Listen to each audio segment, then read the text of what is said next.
Semangatnya apa? Semangat ingin membahagiakan orang tua. Kalau lupa, tulis.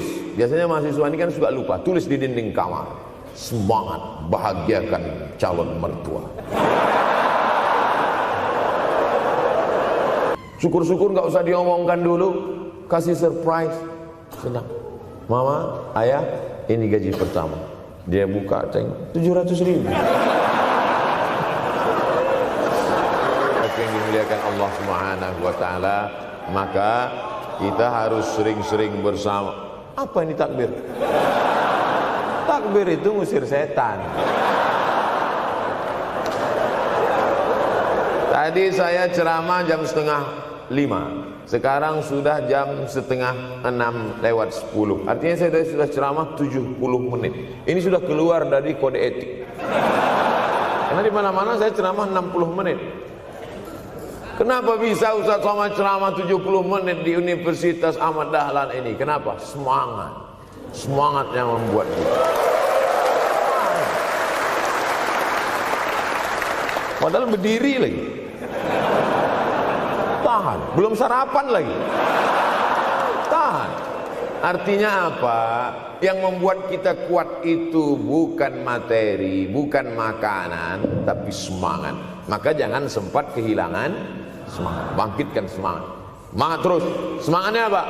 Semangat ingin membahagiakan orang tua. Kalau lupa, tulis. Biasanya mahasiswa ini kan suka lupa, tulis di dinding kamar.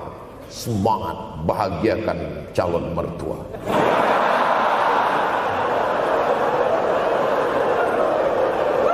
Nanti teman kos-kosan datang ngelihat, loh, kata Ustaz Somad kan orang tua, kenapa ente buat mertua? Sedangkan mertuaku saja kebahagiaan, apalagi orang tua.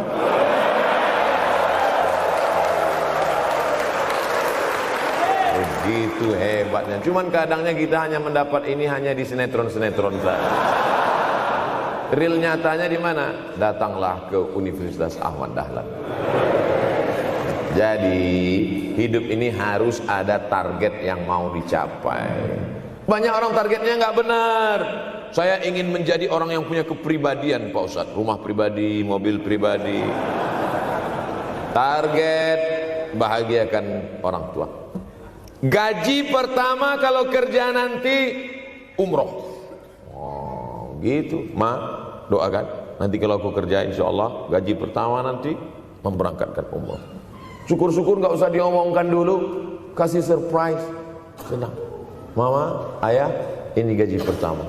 Dia buka, tengok 700.000.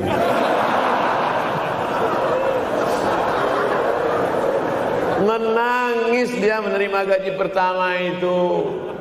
Bukan karena harunya sikit.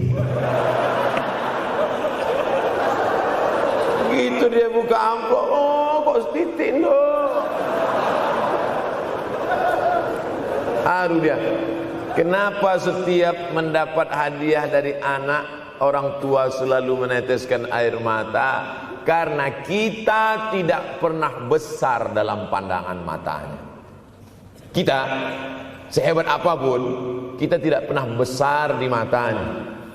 Di pandangan ibu ayah kita, kita adalah anak kecil yang tapak kakinya 2 jari, panjangnya sejengkal. Maka jangan pernah ceramahi orang tuamu. Jangan mentang-mentang sudah mahasiswa pulang, ayah sini, mama sini, duduk. Assalamualaikum. Bisa. Karena kita tidak pernah besar di mata orang tua. Kita tetap kecil. Walaupun kamu sudah menikah, sudah punya istri, sudah punya anak, kau tetaplah anak-anak dalam pandangan dia. Oleh sebab itu jangan sok besar, jangan sok hebat. Kalau ada pesan yang ingin mau disampaikan, jangan melalui mulut kita, dipinjam mulut orang lain. Tokoh masyarakat, alim ulama, dia ngajinya di mana? Ada yang mau kita perbaiki, jilbabnya mungkin kurang panjang, mungkin ada kebiasaan dia yang kurang baik. Sementara kita udah ngaji, sudah belajar di Universitas Ahmad Dahlan, sudah terpelajar, membuat dia mau menjadi orang baik. Tidak mesti dari mulut kita, pinjam mulut orang lain. Assalamualaikum Pak Kades, pinjam mulut Pak Kades sebentar. Pak Kades, Ayah saya kan orangnya baik sama Pak Kades. Iya, nanti kalau saya ngomong dia nggak dengar. Jadi saya mohon tolong Pak Kades. Pak Kades, ayah saya sampai sekarang belum sholat Pak Kades. Jadi tolong Pak Kades nasihati dia. Kata Pak Kades, saya juga nggak sholat. Hancur dunia persilatan. Oleh sebab itu senangkan. Ini banyak anak-anak yang udah ngaji, yang sudah aktivis masjid, merasa ingin orang tuanya baik, dia sendiri menceramahi, nggak ketemu, nggak connect dia. Ayah sini, orang yang tidak sholat neraka jahanam tempatnya. Sakit hati, meleleh air matanya. Sekali kau buat air matanya menetes, maka kau akan berenang dalam kesengsaraan. Jangan pernah buat dia menangis. Kalau dia nangis haru Pak Ustadz, nggak apa-apa. Cuman kita kan sulit membedakan mana air mata haru, mana air mata sedih. Sama-sama bentuknya air mata. Makanya ada ungkapan jangan menangis air mata buaya. Kenapa selalu kalau disebut air mata buaya? Karena memang buaya menangis bukan karena sedih, tapi karena kekenyangan. Buaya kalau habis makan orang, keringat, buaya itu tidak ada pori-porinya. Kita kalau berkeringat kan keluar pori-pori, ini keluar air. Buaya nggak ada. Satu-satunya tempat air keluar, nah itulah. Makanya menangis buaya, keluar air mata buaya. Maka jangan sampai kita nangis karena kekenyangan. Haru dia melihat pemberian kita. Di saat itu menetes air matanya, berdoa, dia memanjatkan doa, mengetuk pintu-pintu langit, terbuka. Masya Allah. Tembus. Pantasan doa mahasiswa Universitas Ahmad Dahlan kabul, rupanya pintu terbuka. Doa kepada Allah Subhanahu wa taala. Kadang-kadang kita merasa doa kita yang dikabulkan Allah, kadang-kadang kita merasa sok hebat. Setelah dia meninggal dunia, barulah kita sadar rupanya selama ini kita hanya menumpang doa. Numpang, bukan doa kita yang dikabulkan Allah ternyata, tapi doa dia.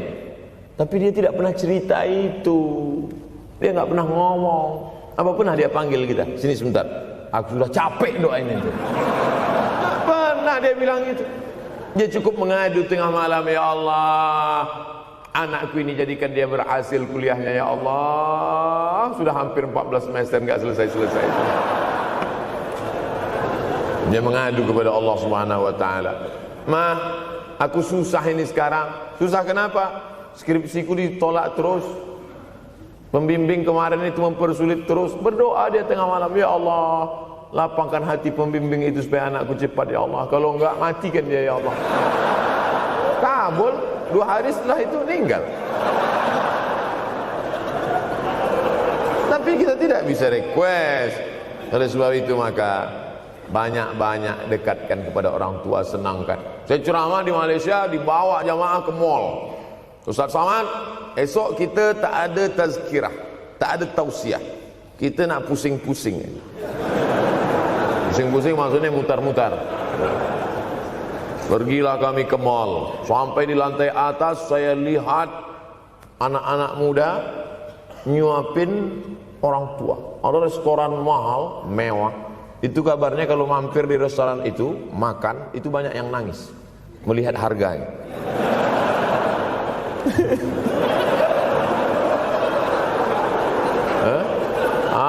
Ada saya lihat anak-anak muda yang ganteng-ganteng, perempuan yang cantik-cantik menyuap orang tua. Orang tua yang sudah tak berambut, sudah perempuan tak berambut lagi, rontok saking tuanya, kulit sudah keriput.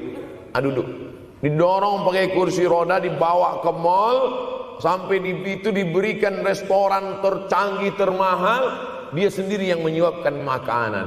Ternyata bagi saudara-saudara kita Tionghoa, salah satu mengundang berkah menyenangkan orang tua. Itu keyakinan mereka. Kok kenapa yang dikasih makan? Ya oke lah. Ajaran kita mengajarkan tapi kita tak amalkan. Ketika tetangga, kawan, sahabat kita mengamalkan, rezekinya melimpah, baru kita heran. Dia kok kaya ya? Iyalah, dia kan punya tuyul. Tuyul mana bisa bawa duit banyak? Nih keberkahan. Oleh sebab itu, Jangan cuma sekedar ngaji-ngaji aja. Pulang dari sini, kalau memang tinggal di Yogyakarta atau di luar nanti pas liburan, sisihkan uang, bawa dia ke mall, bawa dia ke restoran, senangkan hatinya, bawa dia jalan-jalan. Cuman tetap juga yang logis. Kalau dia udah tua, janganlah dikasih kacang goreng. Sesuaikanlah, agar-agar kasih. Ini nggak perlu dikunyah. Kiri kanan gol, kiri kanan gol. Orang tua bawa kasih kacang, menyiksa itu. Saudaraku yang dimuliakan Allah Subhanahu wa taala, kenikmatan yang terbesar adalah ketika orang tua masih ada bersama kita. Kalau sudah tak ada nanti saat Idul Fitri, Allahu Akbar, Allahu Akbar, Allahu Akbar, la ilaha, barulah menetes air mata. Mama. Saya kalau sudah menengok orang menangis terlalu berlebihan mengenang orang tua, ini pasti ada, kalau bahasa kampung kami, something wrong. Ada sesuatu ini. Karena orang kalau sudah habis tumpah, dia tidak akan menetes lagi. Tumpahkan kasih sayangmu itu sampai habis ludes, dia tidak akan menetes lagi. Tak ada penyesalan, karena semua sudah kita berikan. Kalaupun menangis hanya tetesan kasih sayang. Tapi kalau sampai mencakar dinding, mama, ini pasti. Saya kalau ada orang yang menyesal sampai mencakar dinding, mau saya antukkan aja kepala yang gede. Dulu waktu hidup kenapa enggak waktu? Sekarang udah mati baru kau menangis kan?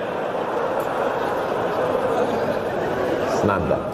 Nah, tapi tentu sesuai kemampuan kita, karena kata Allah, la yukallifullahu nafsan illa wus'aha.